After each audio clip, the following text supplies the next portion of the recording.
Bismillahirrahmanirrahim. Assalamualaikum warahmatullahi wabarakatuh. Sahabat Islam yang berbahagia, semoga Allah Subhanahu wa taala selalu memberkahi dan melindungi kita semua. Amin. Amin ya rabbal alamin. Sebuah kisah yang mungkin tidak asing lagi di telinga kita, yaitu tentang kisah Ashabul Kahfi dan Nabi Uzair yang dimatikan atau ditidurkan oleh Allah Subhanahu wa taala untuk beberapa waktu, yang kemudian Allah Subhanahu wa taala bangkitkan atau bangunkan lagi. Sungguh amat besar kekuasaanmu ya Rabb. Lantas, bagaimanakah kisah selanjutnya? Namun, sebelum lanjut menyaksikan video ini, jangan lupa untuk klik subscribe, like, dan tombol notifikasi untuk mendukung channel ini agar dapat selalu menyebarkan syiar kebaikan. Ashabul Kahfi atau 7 pemuda yang ditidurkan oleh Allah di goa selama kurang lebih 350 tahun. Ada juga nabi dari kaum Bani Israel yang dimatikan oleh Allah Subhanahu wa taala selama 100 tahun. Para jumhur ulama sependapat tentang siapa orang yang dihidupkan kembali setelah dimatikan selama 100 tahun. Ibnu Abu Hatim meriwayatkan dari Ali ibnu Abu Thalib yang mengatakan bahwa orang yang disebut dalam ayat ini adalah Uzair. Hal yang sama diriwayatkan oleh Ibnu Jarir, Ibnu Abu Hatim, Ibnu Abbas, Al-Hasan, Qatadah, As-Saddi, dan Sulaiman ibnu Buraidah. Kisah tersebut diabadikan dalam Al-Quran yang artinya, "Atau apakah kamu tidak memperhatikan orang-orang yang melalui suatu negeri yang temboknya telah roboh menutupi atapnya?" Dia berkata, "Bagaimana Allah menghidupkan kembali negeri ini setelah roboh? Maka Allah mematikan orang itu 100 tahun, kemudian menghidupkannya kembali." Allah bertanya, "Berapakah lamanya kamu tinggal di sini?"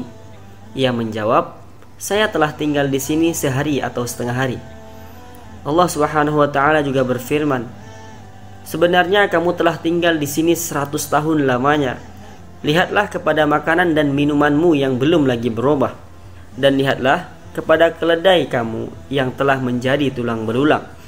Kami akan menjadikan kamu tanda kekuasaan kami bagi manusia. Dan lihatlah kepada tulang belulang keledai itu, bagaimana kami menyusunnya kembali, kemudian kami menutupnya kembali dengan daging.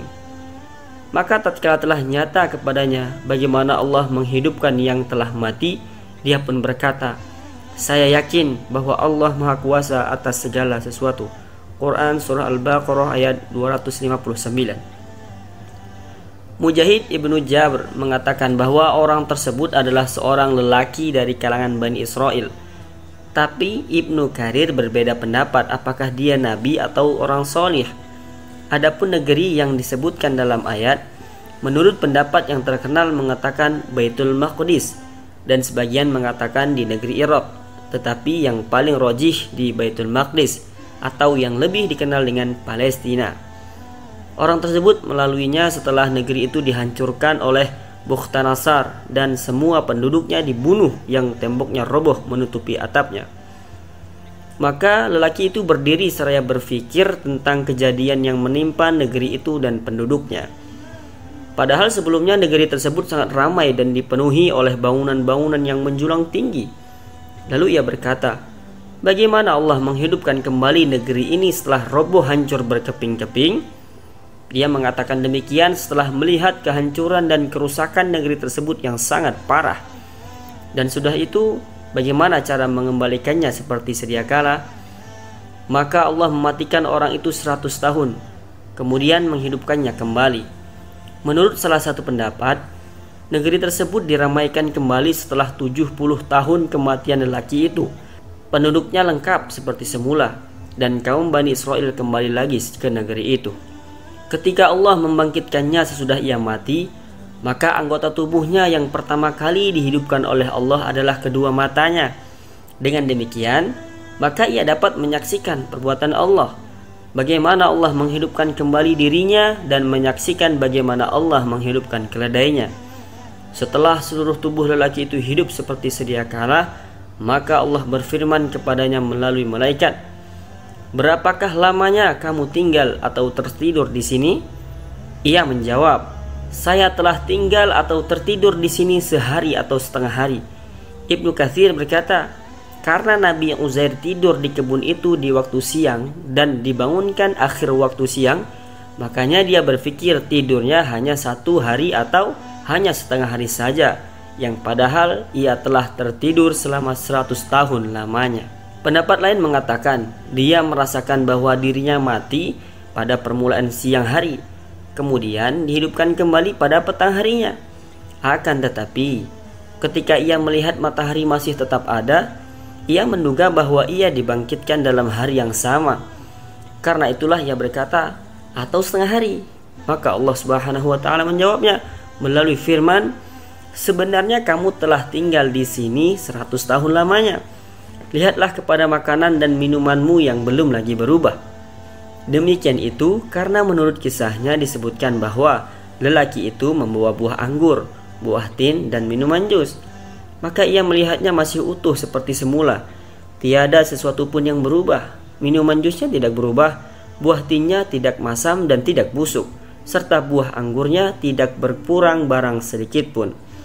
Dan kemudian Allah memerintahkannya untuk melihat kepada keledai yang telah menjadi terulang berulang. Bagaimana Allah Subhanahu wa taala menghidupkannya kembali dengan disaksikan oleh kedua matamu. Allah berfirman melalui ayatnya, kami akan menjadikan kamu tanda kekuasaan kami bagi seluruh manusia, yaitu sebagai dalil yang membuktikan bahwa adanya hari kebangkitan. Dan lihatlah kepada tulang belulang keledai, bagaimana kami menyusunnya kembali tanpa ada aib sedikit pun. As-Saddi dan para ulama lainnya mengatakan bahwa tulang belulang keledai itu telah bercerai-berai di sebelah kanan dan kirinya tanpa beraturan. Lalu ia memandang ke tulang belulang itu yang berkilauan karena putihnya. Kemudian Allah mengirimkan angin, lalu angin itu menghimpun kembali tulang belulang itu ke tempat semula, yang kemudian masing-masing tulang tersusun rapi pada tempatnya masing-masing, hingga jadilah seekor keledai yang berdiri berbentuk rangka tulang tanpa daging. Masya Allah, sungguh nyata kekuasaanmu ya Rabb. Selanjutnya Allah memakaikan kepadanya daging, otot, urat, dan kulit. Yang lalu kemudian Allah mengirimkan malaikat yang ditugaskan untuk meniupkan ruh ke dalam tubuh keledai itu melalui kedua lubang hidungnya. Maka dengan serta-merta keledai itu meringkik dan hidup kembali dengan izin Allah Subhanahu wa taala. Semuanya itu terjadi di hadapan pandangan mata Nabi Uzair alaihissalam. Setelah ia menyaksikan hal itu dengan jelas oleh kedua matanya, dan kini ia mengerti bahwa kekuasaan Allah sangatlah dahsyat, maka ia berkata yang perkataannya diabadikan oleh Allah dalam firman-Nya. Dia berkata, saya yakin bahwa Allah Maha Kuasa atas segala sesuatu, yakni saya yakin akan hal ini karena saya telah menyaksikan dengan mata kepala saya sendiri, dan saya adalah orang yang paling mengetahui hal ini di antara semua manusia yang hidup di zaman saya. Menurut ulama lain, ayat ini dibaca ilam, yang artinya ketahuilah, sebagai perintah buat Nabi Uzair untuk mengetahuinya. Nabi Uzair alaihissalam merupakan salah satu Nabi Allah Subhanahu wa taala yang diutus untuk beribadah dan taat kepadanya. Walaupun dalam kepercayaan orang-orang Yahudi, Nabi Uzair adalah anak atau putra Tuhan, yang dikarenakan Nabi Uzair hidup di antara dua masa, yaitu Raja Sulaiman dan Nabi Zakaria. Itulah sebabnya mengapa orang Yahudi menganggapnya sebagai putra Allah. Allah Subhanahu wa taala abadikan ungkapan dan perkataan mereka di dalam Al-Qur'an, surah Al-Taubah ayat 30, yang artinya, orang-orang Yahudi berkata, Uzair itu putra Allah, dan orang-orang Nasrani berkata, Al-Masih itu putra Allah. Demikian itulah ucapan mereka melalui mulut-mulut mereka. Mereka meniru perkataan orang-orang kafir yang terdahulu, dan Allah melaknat mereka. Bagaimana mereka sampai berpaling dari laknat Allah. Dalam sebuah hadis, Nabi SAW disebutkan bahwa jumlah Nabi sebanyak 124.000 orang, dan jumlah Rasul sebanyak 313 orang. Di antara nabi-nabi Allah yang mungkin belum banyak diketahui adalah Nabi Uzair alaihissalam. Bahkan tidak sedikit ulama yang meragukan kenabiannya dan kerasulannya.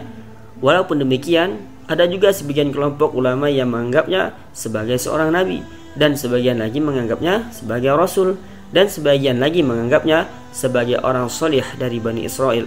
Lalu apa yang diwahyukan Allah kepada Nabi Uzair? Salah satu yang diwahyukan Allah kepada Nabi Uzair adalah tentang dijelaskan dalam kitab yang ditulis oleh seorang ulama yang pernah menjadi imam di Masjidil Haram, yaitu Syekh Nawawi Al-Bantani yang berasal dari tanah air tercinta Indonesia. Ia mengungkapkan sebuah riwayat yang menyatakan bahwa Allah Subhanahu wa taala berfirman kepada Nabi Uzair yang artinya, "Wahai Uzair, jika engkau melakukan dosa kecil, maka janganlah engkau melihat kecilnya dosa, tapi lihatlah kepada zat yang engkau durhakai. Jika engkau memperoleh sedikit kebaikan, janganlah engkau melihat kecilnya kebaikan itu, tetapi lihatlah kepada zat yang telah memberikan rezeki itu kepadamu. Jika engkau tertimpa musibah, maka janganlah engkau mengadukan aku kepada makhlukku, sebab aku juga tidak pernah mengadukanmu kepada para malaikatku ketika engkau berbuat maksiat kepadaku mengadukan aib-aibmu." Syekh Nawawi kemudian mengutip perkataan Imam Ibnu Uyainah, "Orang yang mengeluh kepada orang lain namun hatinya mampu bersabar dan ridha menerima semua ketetapan Allah, maka orang itu tidak dikatakan berkeluh kesah. Sebab pernah ketika malaikat Jibril bertanya kepada Nabi Muhammad SAW, 'Apa yang engkau rasakan?' Nabi Muhammad saat itu sedang sakit menjelang wafatnya menjawab, 'Wahai Jibril, aku sedang tertimpa kecemasan dan kesusahan.'"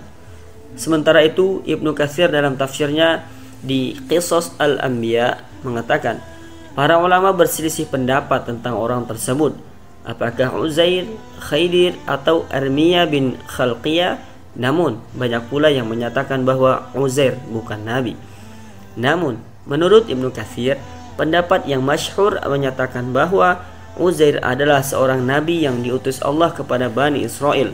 Ketika itu di tengah-tengah Bani Israel tak ada seorang pun nabi yang hafal Taurat. Lalu Allah memberi ilham kepadanya untuk menghafal Taurat dan mengajarkannya kepada Bani Israel. Demikianlah kisah singkat tentang Nabi Uzair alaihissalam. Semoga kisah di atas dapat menjadi tambahan ilmu bagi kita semua dan menjadi amal kebaikan sebagai bekal untuk kembali menghadap Allah Subhanahu wa taala, agar setiap detik yang kita lalui merupakan usaha untuk mendekatkan diri kepada Allah Subhanahu wa taala. Mudah-mudahan Allah Subhanahu wa taala selalu menjaga kita, keluarga kita, dan menerima segala amal baik kita, serta memasukkan kita ke semua ke dalam surganya Allah Subhanahu wa taala. Amin amin ya rabbal alamin. Wallahu a'lam bissawab. Wassalamualaikum warahmatullahi wabarakatuh.